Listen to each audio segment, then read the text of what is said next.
Bismillahirrahmanirrahim. Innal hamdalillah nahmaduhu wa nasta'inuhu wa nastaghfiruh wa na'udzu billahi min shururi anfusina wa min sayyiati a'malina. Man yahdihillahu fala mudilla lahu wa man yudlilhu fala hadiya lahu wa asyhadu an la ilaha illallah wahdahu la syarika lahu wa asyhadu anna Muhammadan 'abduhu wa rasuluh. Amma ba'd. Rabbi shrah li sadri wa yassir li amri wahlul 'uqdatam min lisani yafqahu qawli. Rabbi zidni ilma warzuqni fahma.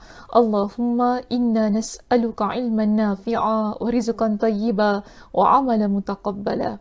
Assalamualaikum warahmatullahi wabarakatuh. Apa khabar muslimah semuanya? Saya harap semuanya dalam keadaan yang sihat, sejahtera dan ceria-ceria sahaja. Alhamdulillah muslimah sekalian, pada hari ini kita bertemu sekali lagi. Dan Alhamdulillah dengan nikmat kesihatan yang Allah berikan kepada saya, mudah-mudahan kepada semua juga kan, kita dapat menyambung pengajian kita pada hari ini. Okey, dan hari ini kita akan membincangkan berkenaan dengan apakah yang berlaku setelah Abu Bakar radhiyallahu an melantik 11 orang panglima untuk meneruskan misi memerangi golongan murtad. Masih ingat lagi perbincangan kita pada minggu yang lepas lagi satu? Tentang apa yang kita bincangkan? Tak apa. Kalau tak ingat, nanti boleh kembali lihat kepada video kita yang lepas tentang apa yang telah kita bincangkan. Dan hari ini kita akan menyambung perbincangan tersebut. Kan? Yang mana kita akan bermula pada muka surat 97. Pada hari ini kita akan membincangkan berkenaan dengan surat rasmi yang diberikan oleh Abu Bakar radhiyallahu an kepada 11 panglima pasukan yang telah beliau lantik, yang mana kalau kita lihat dalam perbincangan kita pada minggu lepas, setiap panglima yang dilantik mereka diutuskan ataupun diamanah, ditugaskan untuk pergi ke beberapa kawasan. Jadi di sini Abu Bakar radhiyallahu an tidak membiarkan mereka pergi dengan tangan kosong. Abu Bakar radhiyallahu an mengutuskan mereka bersama dengan sepucuk surat untuk dibacakan ataupun diserahkan kepada golongan murtad. Baik, so hari ini kita akan lihat yang mana setiap panglima pasukan diserahkan sepucuk surat untuk dibacakan kepada kaum murtad. Okay, kita akan mula pada muka surat 97. Okay, muslimah bagaimana? Semuanya okey? Dah buka kitabnya? Saya baru tanya ni, dah buka kitabnya? Ke masih lagi ngigau-ngigau pagi-pagi ni kan, nak mengundi ke apa kan? Okey, so kita lihat pada muka surat 97. Pada muka surat 97 ni diterangkan kepada kita Abu Bakar telah membekali setiap panglima pasukan sepucuk surat secara tersendiri. Maknanya masing-masing ada sepucuk surat yang diberikan kepada mereka, dan mengelompokkan setiap panglima berangkat dengan masing-masing pasukannya, itu dengan pasukan masing-masing dari Zulqassah. Setelah itu Abu Bakar radhiyallahu an kembali ke Madinah. Jadi bila Abu Bakar radhiyallahu an telah melantik 11 orang panglima itu tadi, dan telah diberikan dengan tempat masing-masing, dengan pasukan masing-masing, dan bersama dengan mereka diberikan apa? Surat tu tadi. Diberikan surat tu tadi. Jadi setelah itu Abu Bakar radhiyallahu an pulang ke Madinah. Okey. Baik, kita sekarang berada pada muka surat 98 ya, dah masuk muka surat sebelah. Baik, di mana sebelumnya beliau telah membekali mereka sebuah surat kepada kelompok-kelompok murtad tersebut. Jadi, apakah isi kandungan surat Abu Bakar radhiyallahu an? Inilah yang akan kita bincangkan pada hari ini. Berkenaan dengan isi kandungan surat yang dibekalkan ataupun yang diutuskan oleh Abu Bakar kepada 11 orang panglima perang yang telah beliau lantik. Baik, kalau kita lihat dalam kitab kita ni muslimah, daripada muka surat 98, 99, 100, 101 hinggalah pada muka surat 102. Semua itu adalah berkenaan dengan surat Abu Bakar radhiyallahu an. Jadi kita ada berapa muka surat di situ? 1, 2, 3, 4, 5. 5 tu sikit je lah di atas sana. Okey, kita ada 5 muka surat yang membincangkan tentang isi kandungan surat Abu Bakar radhiyallahu an. Saya rasa saya tidak mahu baca daripada awal hingga ke akhirnya.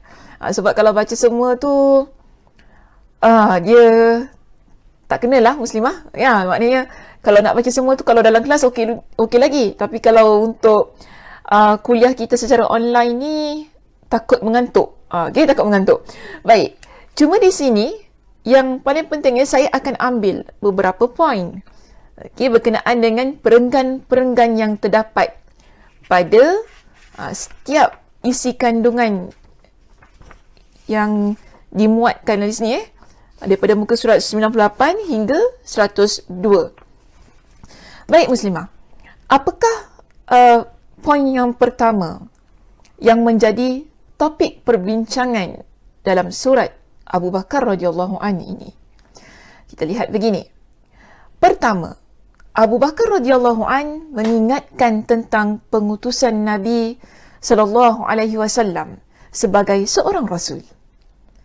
Jadi dalam isi surat ataupun isi kandungan surat Abu Bakar radhiyallahu an, kalau kita lihat di sini pada muka surat 98, pada perenggan, kalau buku kita kan, surat itu dimulai dengan Bismillahirrahmanirrahim. Okey, itu kemudian di bawahnya dari Abu Bakar Khalifah Rasulullah. So, bawah tu perenggan yang pertama. Bawah lagi perenggan yang kedua. Amma ba'du.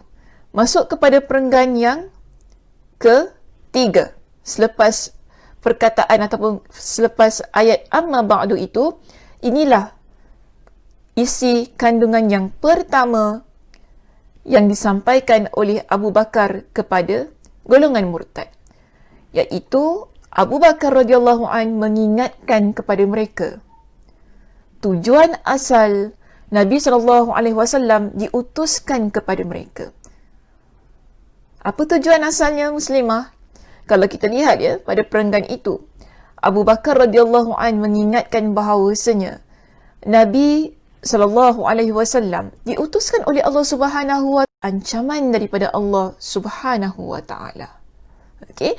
Baik, jadi beliau ini Abu Bakar radhiyallahu an ingatkan kepada mereka, Nabi umpama lentera ataupun umpama cahaya yang menyuluh, kan? Yang menyuluh mereka, keluarkan mereka daripada kejahilan, masukkan mereka ke mana? Kepada satu kehidupan yang lebih baik sebelum lebih baik daripada mereka dalam kehidupan pada zaman jahiliyah. Seolah-olah memberikan satu penyuluh, guidelines yang betul kepada mereka supaya menjadi seorang manusia yang berguna, manusia yang terpimpin, manusia yang memiliki tamadun dan peradaban yang tinggi.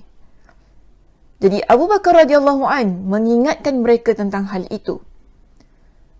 Maknanya di sini muslimah, Abu Bakar radhiyallahu an ketika beliau menulis surat ini, dia buka surat tersebut dengan membicarakan tentang siapakah Nabi SAW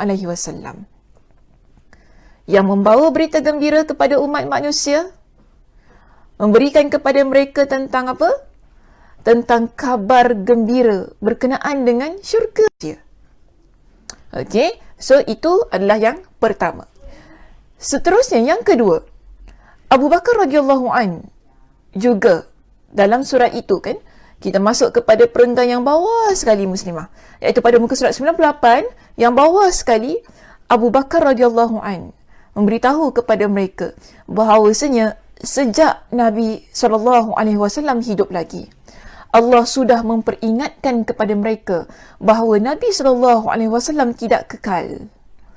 Maknanya Nabi akan meninggalkan mereka.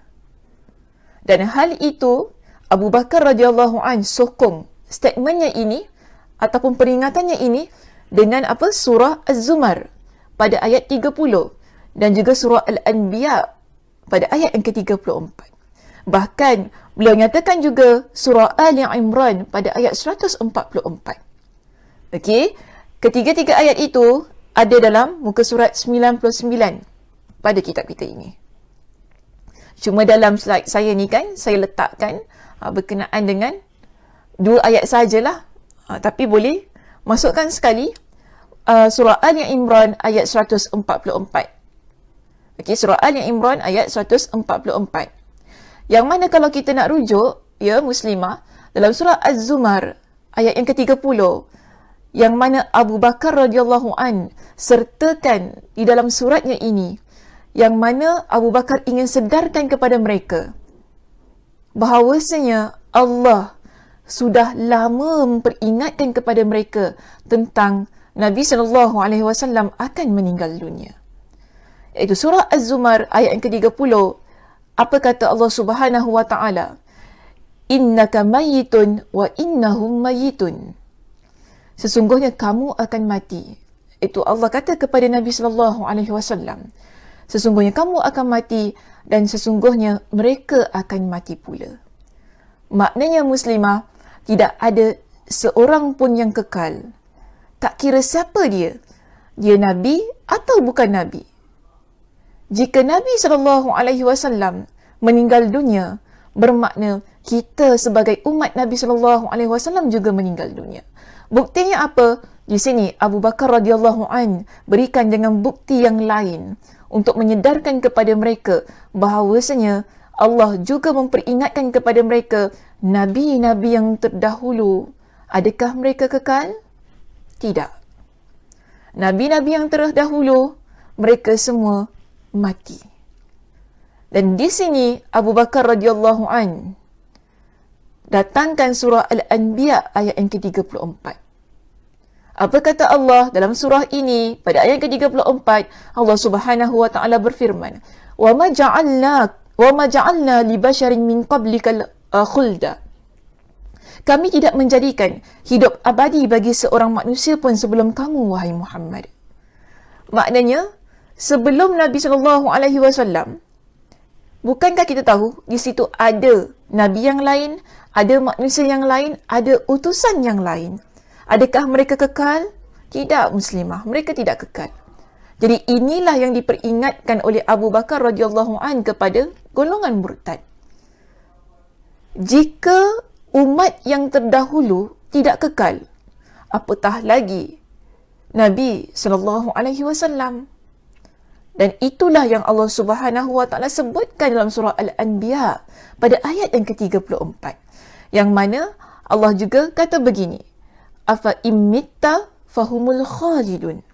Maka jikalau kamu mati, apakah mereka akan kekal? Jadi di sini kita faham, tidak ada alasan untuk kita sebagai manusia, terutamanya ya, untuk mereka yang hidup pada zaman Nabi itu, tidak boleh menerima kenyataan berkenaan dengan kewafatan Nabi SAW. Jadi ini yang cuba diterangkan oleh Abu Bakar di dalam suratnya itu tadi. Seterusnya muslimah, kita lihat begini. Abu Bakar radhiyallahu an, kan, pada muka surat 99 pada perenggan yang terakhir sekali, Abu Bakar mewasiatkan kepada mereka, atau dengan kata lain Abu Bakar pesan kepada mereka, bila kita sedar Nabi SAW adalah insan yang Allah utuskan sebagai seorang Nabi dan Rasul, yang telah memberikan ataupun mengeluarkan kita daripada cahaya, daripada kejahilan kepada satu cahaya yang indah dalam kehidupan, iaitu agama Islam. Kita beriman kepada Nabi, beriman kepada Allah Subhanahu wa taala, dan pada masa itu menyatakan taat setia di dalam agama Islam. Kemudian kita pun sedar sejak Nabi SAW hidup lagi, Allah sudah memperingatkan bahawasanya baginda akan wafat dan tidak ada manusia yang kekal di atas muka bumi ini. Maka sebab itu, seterusnya Abu Bakar radhiyallahu an, beliau pesan kepada mereka berpegang teguhlah dengan petunjuk Rasulullah sallallahu alaihi wasallam. Maknanya jangan tinggalkan apa yang telah kita imani. Pegang teguh dengan agama yang Nabi sallallahu alaihi wasallam telah tinggalkan kepada kita. Ini adalah pesanan Abu Bakar radhiyallahu an kepada mereka.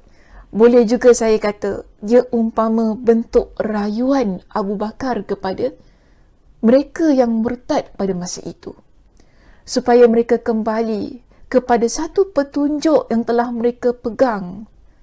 Sebab sayangnya dah bagus-bagus menjadi orang yang beriman, tapi kemudiannya mengeluarkan diri daripada keimanan itu. Maka di sini Abu Bakar ingin mereka semua kembali ke jalan yang lurus, kembali ke jalan yang benar. Maka sebab itu Abu Bakar radhiyallahu an menasihatkan kepada mereka agar berpegang teguh dengan apa yang telah ditinggalkan oleh Nabi sallallahu alaihi wasallam. Dan seterusnya muslimah, Abu Bakar radhiyallahu an juga mengingatkan kepada golongan murtad, jangan jadi orang yang sombong. Sebab apa? Kita adalah manusia biasa yang tidak memiliki apa-apa kuasa. Setiap apa yang kita miliki adalah daripada Allah Azza wa Jal. Allah Azza wa Jal yang menciptakan kita. Dan dengan nikmat kurniaan Allah Subhanahu wa Ta'ala, Allah telah berikan kepada kita dengan nikmat iman dan Islam. Maka sebab itu Abu Bakar radhiyallahu an ingatkan kepada mereka pada masa itu yang telah murtad, iaitu keluar daripada agama Islam. Abu Bakar kata apa? Jangan sombong. Jangan sombong dan jangan jadi orang yang jahil terhadap perintah Allah. Belajar lagi, fahami lagi tentang agama. Ini seruan Abu Bakar radhiyallahu an. Permintaan Abu Bakar radhiyallahu an kepada mereka. Belajar lagi tentang agama ini. Jangan jadi orang yang sombong setelah kalian beriman kepada Allah. Jika tak tahu, belajar lagi. Dan Abu Bakar pesan kepada mereka, jangan ikut jejak syaitan. Sebab itu muslimah, dalam isi kandungan surat Abu Bakar ini, kalau kita lihat pada muka surat yang ke-100, Abu Bakar radhiyallahu an ada sertakan di dalam suratnya dengan surah Al-Kahfi ayat yang ke-50 berkenaan dengan kisah yang mana malaikat enggan tunduk sujud ataupun tunduk hormat kepada Nabi Adam alaihi salam. Bila mereka enggan, itu syaitan, yang mana syaitan enggan tunduk hormat kepada Nabi Adam alaihi salam setelah diperintahkan kepada mereka agar melakukan sedemikian. Itu membuktikan kesombongan mereka. Padahal mereka merupakan makhluk Allah yang beriman kepada Allah. Asalnya beriman kepada Allah, kan? Mereka beriman kepada Allah, tetapi mereka ingkar dengan perintah Allah, yang menyebabkan Allah Subhanahu wa Ta'ala keluarkan mereka daripada syurga Allah, dan akhirnya Allah Subhanahu wa Ta'ala masukkan mereka ke dalam nerakanya. Dan ini adalah pesanan Abu Bakar radhiyallahu an kepada golongan murtad. Jangan ikut sebagaimana syaitan. Sebab itu kita lihat, diceritakanlah panjang ayatnya muslimah. Jadi boleh rujuk nanti tentang apa yang dinyatakan oleh Abu Bakar berkenaan dengan jejak langkah syaitan itu. Iaitu dalam kitab kita pada muka surat yang ke-100 dinyatakan ataupun dilampirkan di situ dengan surah Al-Kahfi ayat yang ke-50. Dan seterusnya ada juga surah Fatir ayat yang ke-berapa? Ayat yang ke-6. Dia boleh buka nanti Al-Quranul Karim, kan, yang mana Abu Bakar ingatkan kepada mereka bahawasanya syaitan ini adalah musuh bagi kita. Sebagaimana yang telah diperingatkan oleh Allah Subhanahu wa Ta'ala kepada kita dalam surah Fatir ayat yang ke-6. Apa kata Allah? Inna syaitana lakum aduwwun fattakhizuhu aduwa. Allah ingatkan kepada kita bahawasanya sesungguhnya syaitan itu adalah musuh yang nyata bagimu. Maka anggaplah dia, maknanya ambillah dia, jadikanlah dia musuh bagi diri kalian. Kerana yang ingin menarik kita daripada jalan Allah, daripada terus kekal di jalan yang telah Nabi SAW tinggalkan, itu jalan yang lurus ini kepada kita, ialah syaitan.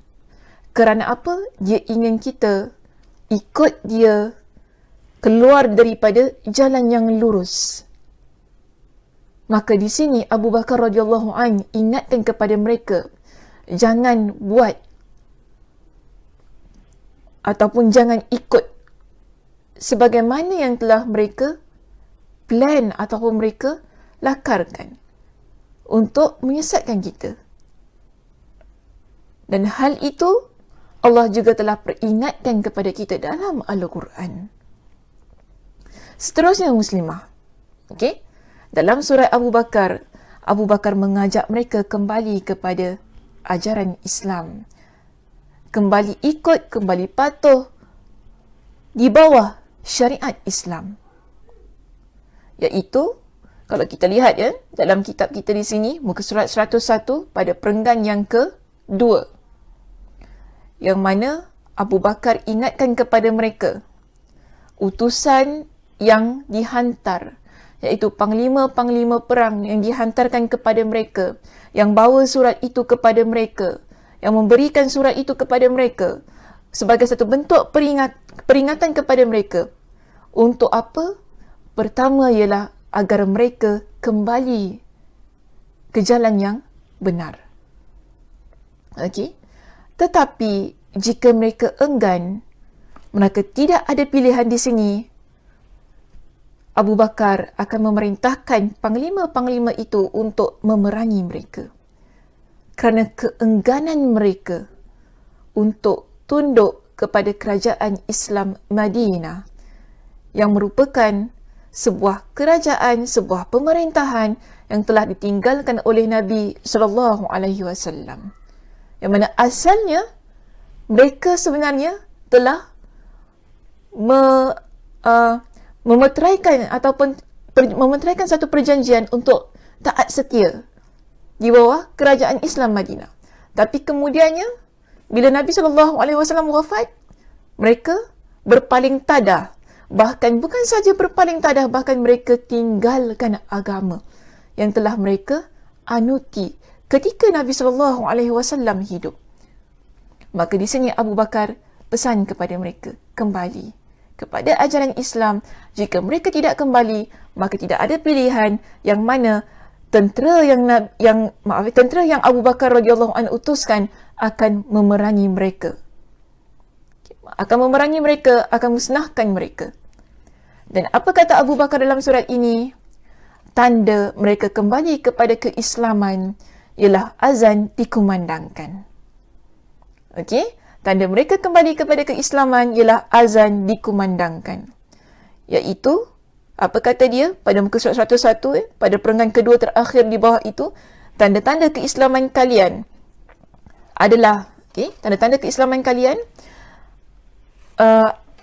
adalah, mana tadi? Tanda-tanda keislaman kalian adalah dikumandangkannya azan. Maka jika azan dikumandangkan, mereka tidak akan diperangi. Namun jika mereka tidak mengumandangkan azan, maka mereka akan dengan segera, mereka akan diserang dengan segera. Jadi jika mereka ingin berbalik ataupun jika mereka ingin kembali kepada ajaran yang telah mereka pegang, iaitu agama Islam, maka tanda mereka menerima kembali ajaran Islam itu ialah mereka mengumandangkan azan di tempat mereka. Tapi jika mereka masih lagi enggan, jika mereka masih lagi tak nak buat sebagaimana yang Abu Bakar perintahkan ataupun apa yang Abu Bakar serukan kepada mereka, maka di sini Abu Bakar kata apa? Mereka akan diserang dengan segera. Okey, mereka akan diserang dengan segera. Maka di situlah ya kita lihat sebagai pengakhiran kepada isi kandungan surat Abu Bakar radhiyallahu anhu yang diutuskan bersama dengan panglima perang untuk diberikan kepada golongan murtad. Tetapi, apa sebenarnya pengajaran yang boleh kita ambil daripada isi kandungan surat ini, Muslimah? Okay. Apa yang boleh kita pelajari daripada isi kandungan surat ini? Baik, begini. Ada dua perkara yang ingin saya tekankan di dalam perbincangan kita pada hari ini berkenaan dengan isi kandungan surat yang ditulis oleh Abu Bakar radhiyallahu anhu itu tadi. Sebenarnya ada banyaklah. Cuma dalam masa yang terbatas ini, saya rasa baik untuk saya fokuskan kepada dua perkara. Apa yang pertamanya, Muslimah? Pertama, Abu Bakar di dalam surat itu ingin berpesan kepada kita, atau dengan kata lain, ingin mengingatkan kepada kita, syaitan akan berusaha menghalang kita dari jalan Allah. Kita sekarang ada pilihan. Sama ada kita nak ikut atau kita nak tinggalkan syaitan itu. Kita pilih. Pilihan itu berada di tangan kita. Sebagai seorang yang beriman kepada Allah. Sebagai seorang yang mengaku diri kita sebagai seorang Muslimah. Memang betul, kita tak terlepas daripada gangguan dan godaan syaitan. Yang setiap hari, setiap masa, ingin kita keluar daripada jalan yang lurus yang kita ikuti ni, iaitu agama Islam. Tetapi jangan lupa, kita yang buat pilihan, sama ada kita nak ikut ataupun tidak. Nabi SAW meninggalkan kita dengan satu pesanan berkenaan dengan syaitan ini, Muslimah. Antara pesanan baginda berkenaan dengan syaitan itu, Nabi kata apa? Inna syaitana qa'ada libni Adam biturukihi. Syaitan ini, mereka akan menghadang anak keturunan Adam daripada jalan Allah. Kan? Itu dengan pelbagai cara. Okay? Pelbagai cara. Mereka akan menghadang anak Adam, itu kita ni manusia, untuk sentiasa berada di jalan Allah ini dengan pelbagai cara. Dan ini Nabi dah ingatkan kepada kita. Ini hadisnya adalah riwayat Imam Ahmad. Okey, hadis riwayat Imam Ahmad di sini dengan sanad yang sahih. Disebutkan bahawasanya inna syaitana qa'ada li bani Adam biturukihi. Inna syaitana qa'ada li bani Adam biturukihi fa qa'ada lahu bi tariqil Islam. Pertama sekali, kan, yang dia serang kita ni, syaitan, dia akan lihat bagaimana keislaman kita. Okay, saya tak nak bawa hadis itu dengan panjang lebar. Cuma saya nak rumuskan berkenaan dengan hadis itu begini, Muslimah. Pertama, syaitan ni dia akan berusaha untuk rosakkan Islam kita. Tetapi kita ni ada pilihan. Kalau kita, Nabi katakan dalam hadis itu, okay, ini saya rumuskan ya hadisnya.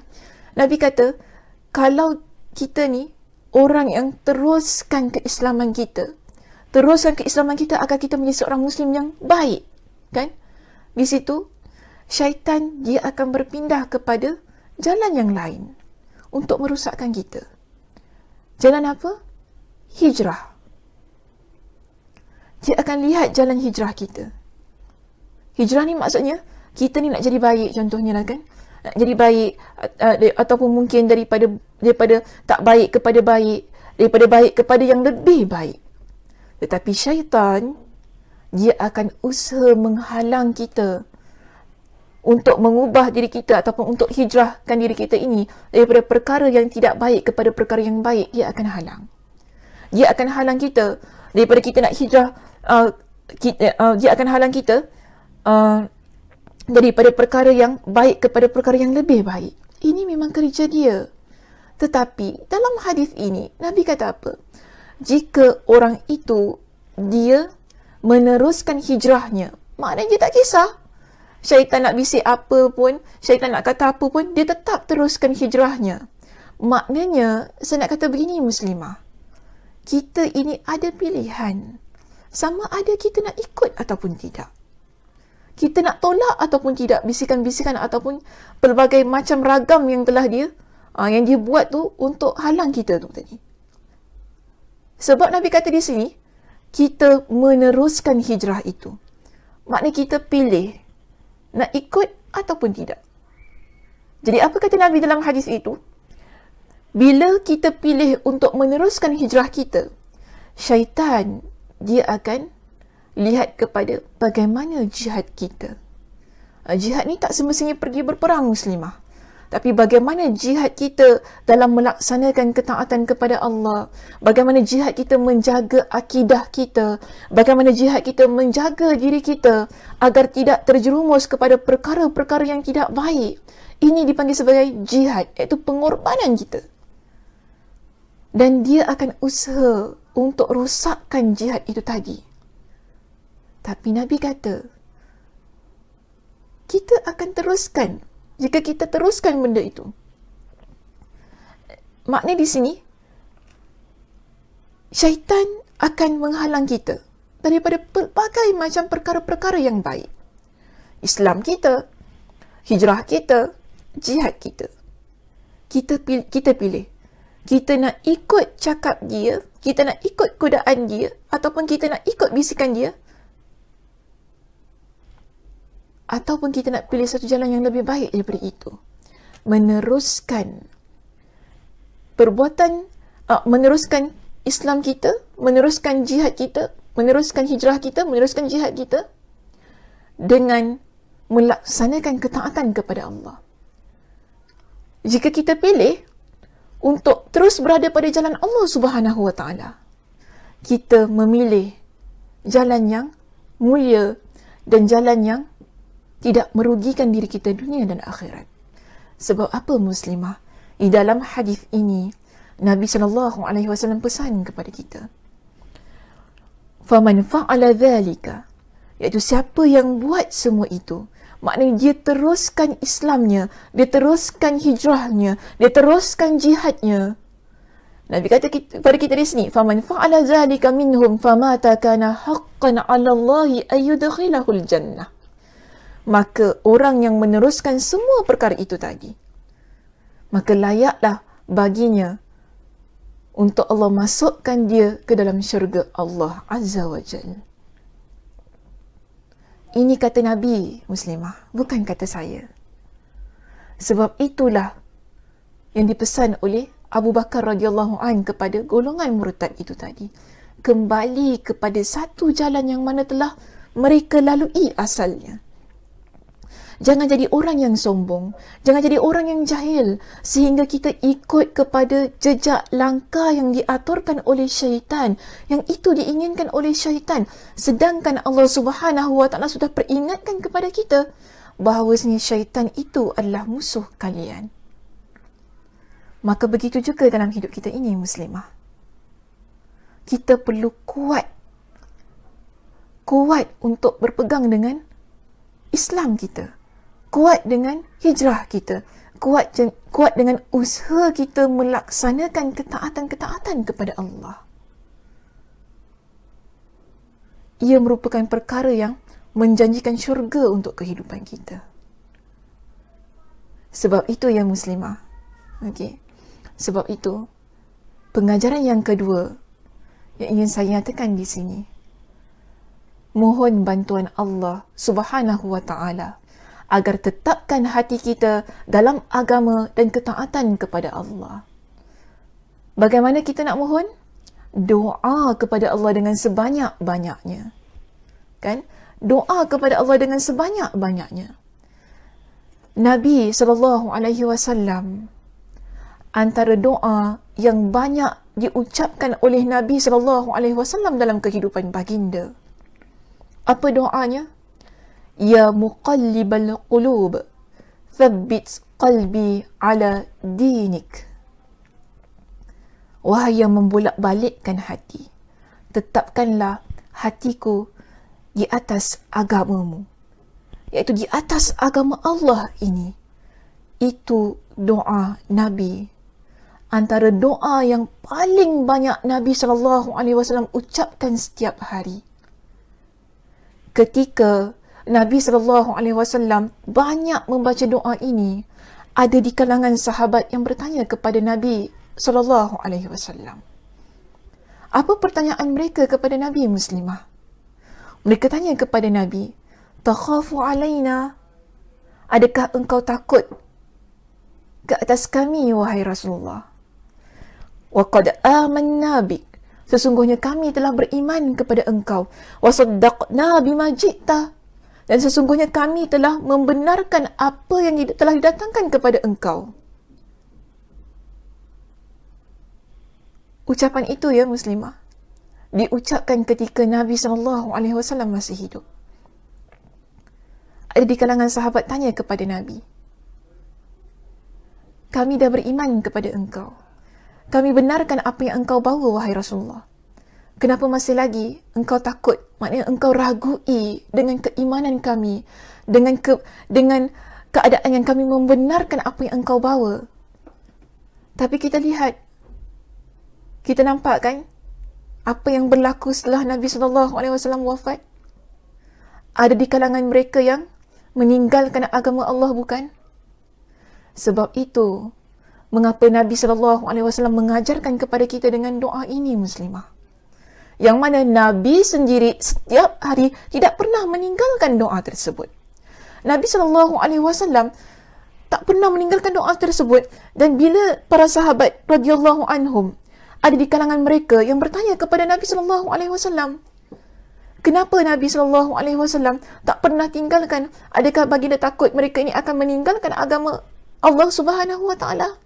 Lalu apa jawapan Nabi SAW? Nabi kata kepada mereka, "Innal quluba baina isba'aini baina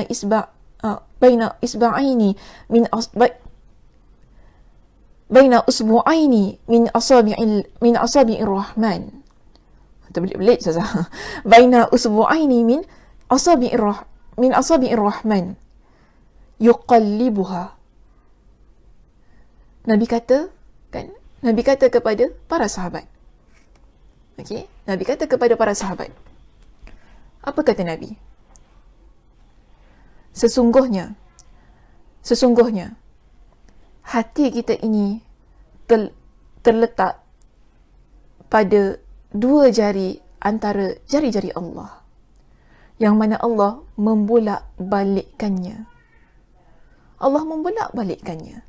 Maka sebab itu, dalam keadaan Allah membolak-balikkan hati kita ini muslimah, kita kena banyak minta dengan Allah Subhanahu Wa Taala agar tetapkan hati kita ini di atas agamanya yang telah kita imani, di atas agamanya yang telah memberikan kepada kita panduan dalam kehidupan kita ini, untuk menjadi seorang muslimah yang salihah, muslimah yang taat kepada Allah. Sebab itu juga muslimah, ketika Ummu Salamah radhiyallahu anha, beliau bertanya kepada Nabi. Persoalannya, Ummu Salamah ini tanya kepada Nabi, "Kenapa wahai Rasulullah? Doa ya muqallibal qulub, thabbit qalbi ala dinik itu menjadi doa yang paling banyak engkau ucapkan wahai Rasulullah." Dan apa kata Nabi SAW kepada Ummu Salamah?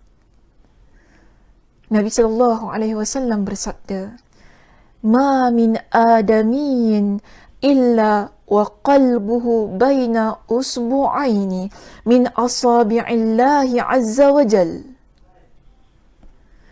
Tidak adalah di kalangan anak Adam, iaitu kita ini manusia, melainkan hatinya berada pada dua jari antara jari-jari Allah.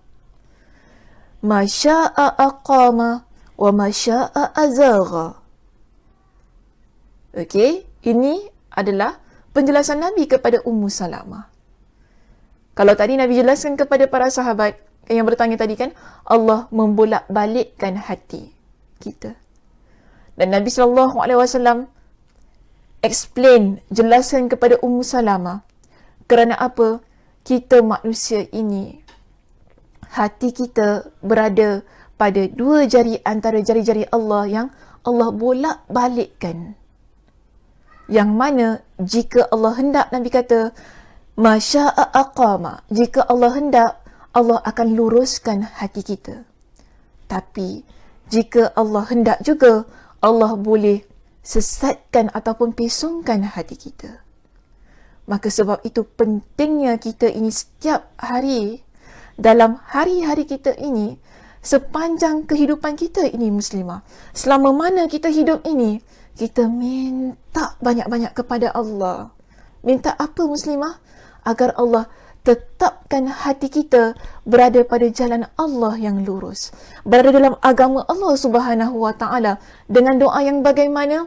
Ya muqallibal qulub, thabbit qalbi ala dinik. Okey muslimah, itu sahaja perbincangan kita pada hari ini. Mudah-mudahan saya harap perbincangan berkenaan dengan isi kandungan surat yang diutuskan oleh Abu Bakar radhiyallahu an kepada golongan murtad itu tadi dapat kita jadikan pengajaran dan juga peringatan dalam kehidupan kita. Saya akhiri dengan tasbih kafarah. Subhanakallahumma wa bihamdika asyhadu an la ilaha illa anta astaghfiruka wa atubu ilaik. Assalamualaikum warahmatullahi wabarakatuh.